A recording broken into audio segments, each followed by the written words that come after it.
At the outset, I'd like to thank Dr. Sanjay Kumar for giving me this opportunity. The topic for my lecture is endoscopic methods of nutrition. Most of the part has been covered by Dr. Manish Jain also, and it will be an overlap also. So, neoplastic diseases represent second leading cause of death worldwide, and number of cases are expected to rise. It has been estimated that 10 to 20% of patients of cancer die due to consequences of malnutrition rather than tumor. So we need to regularly evaluate their BMI, weight loss, weight changes, and change their nutrition according to that. Malnutrition leads to generalized weakening. It decreases the body's immune forces and affects prolonged recovery and leads to lower tolerance of side effects to cancer therapy. In the study group, in a study published by ESPN, the prevalence of malnutrition showed variation based on the location of tumor. Pancreas, it was 66%, esophagus because of swallowing difficulty, and also in stomach it was 60%, and head and neck cancer it was 48%. So what are the why is cancer related malnutrition caused?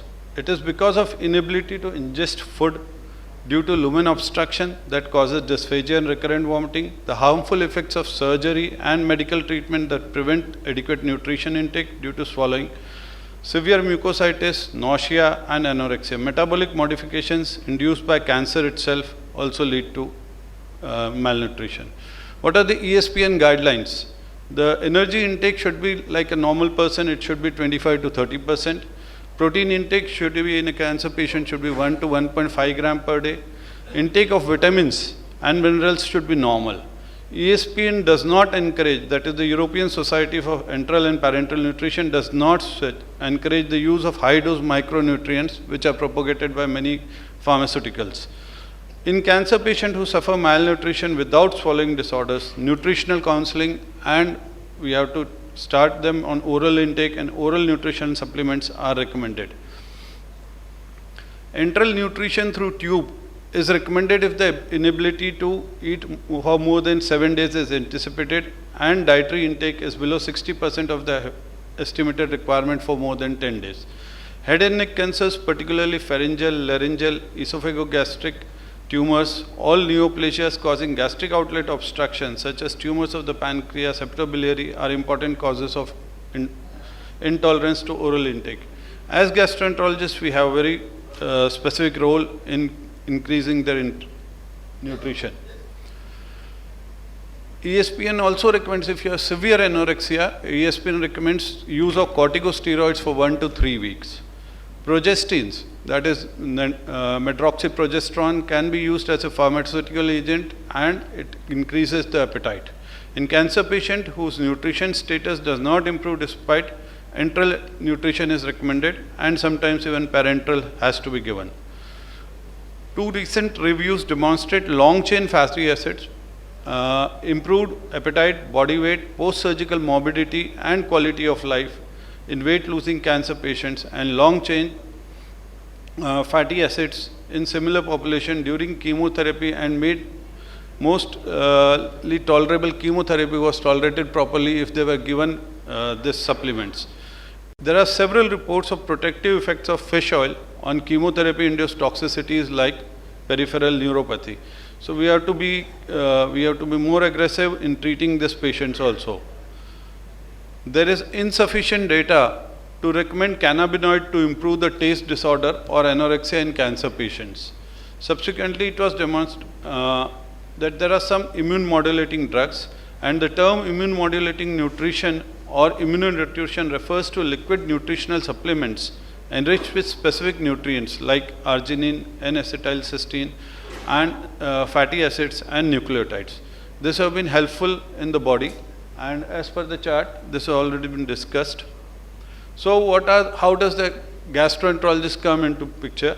These are the endoscopic techniques for enteral nutrition, enteral access. The endoscopy guided nasoenteric tube, the percutaneous endoscopic gastrostomy, percutaneous endoscopic gastrostomy with tube extension, and direct percutaneous endoscopic gastrostomy, and ultimately the endoscopic ultrasound guided gastroenterostomy. The nasogastric tube, we have been all using this for many years together. The provision of nutrition is most appropriate in patients whom length of stay of impaired oral intake is expected to be short, typically estimated to be less than 30 days. This is the simplest thing, and it involves the passage of gastroscope to the level of obstruction and subsequent passage through the lumen under direct visualization. In the over guide wire technique, the guide wire is passed through the endoscope and then exchanged out. The nasoenteric tube is then passed over the guide wire. Sometimes even the ultra slim gastroscope is used transnasally.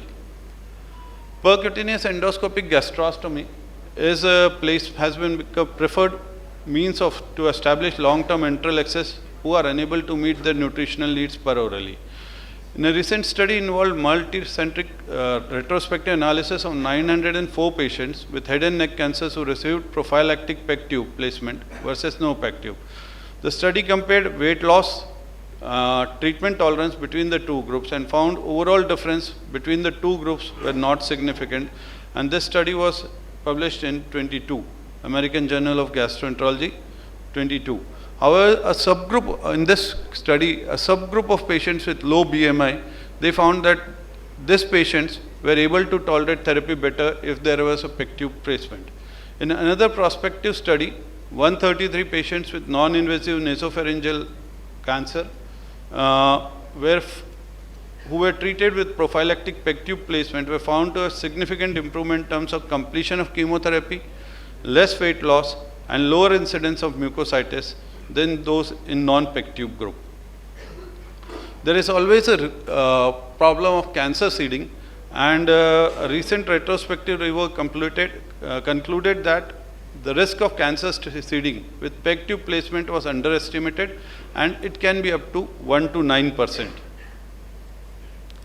Percutaneous endoscopic gastrostomy with jejunal extension is involves the use of a jejunal extension tube that passes coaxially through the lumen of the PEG tube and subsequently maneuvered its tip into the small bowel.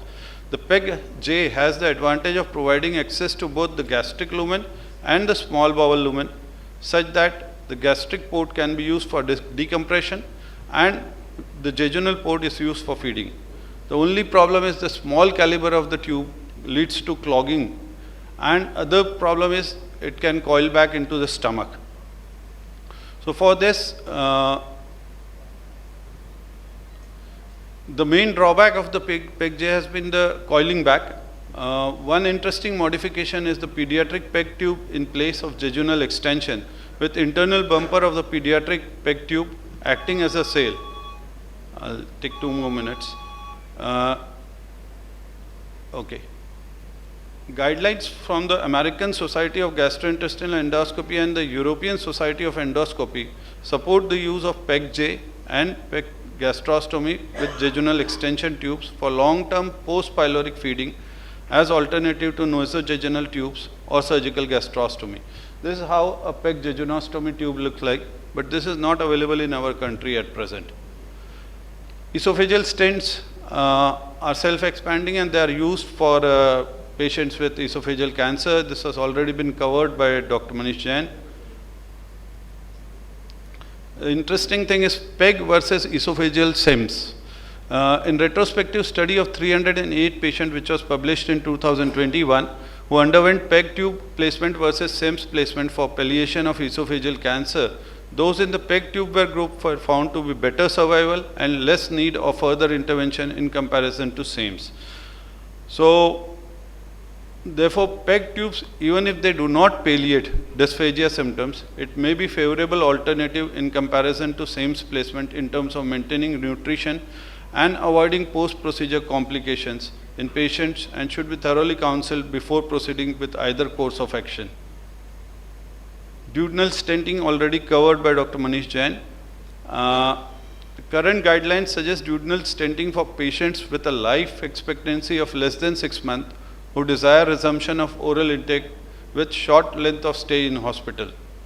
This is because duodenal stents have been shown to have a clogging, and initial deployment is easier, but the efficacy is inferior to surgical gastrostomy. Colonic stenting, one thing I'd like to point out is the risk of perforation is most significant side effect, and it occurs more when it is deployed in the sigmoid colon, where the radial forces from the stent with an angulated redundant colonic mucosa increases the risk of colonic ischemia and thus colonic perforation.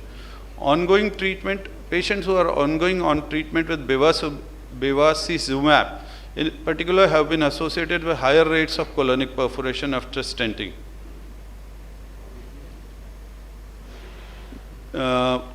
Endoscopic gastrostomy, okay.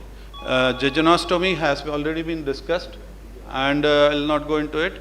Only thing is, it is better. The recent people who underwent EUS guided gastroenteroscopic enterostomy, however, had significantly sooner resumption of chemotherapy and sooner resumption of oral intake. In addition to the adverse event were lower in endoscopic ultrasound guided procedure. In the summary, I would like to say endoscopic placements of nasogastric tube or nasoantral tube can be a simple solution of patients in whom the length of oral intake is less than 30 days. Longer duration of impairment should prompt consideration of alternatives means, and self-expanding metal stents have been successfully used to restore patency of esophagus, duodenum, colon. Typically, stents are made for palliative relief of obstruction. Caution should be taken undergoing chemotherapy, especially in colon cancer patients. Thank you for your patient hearing.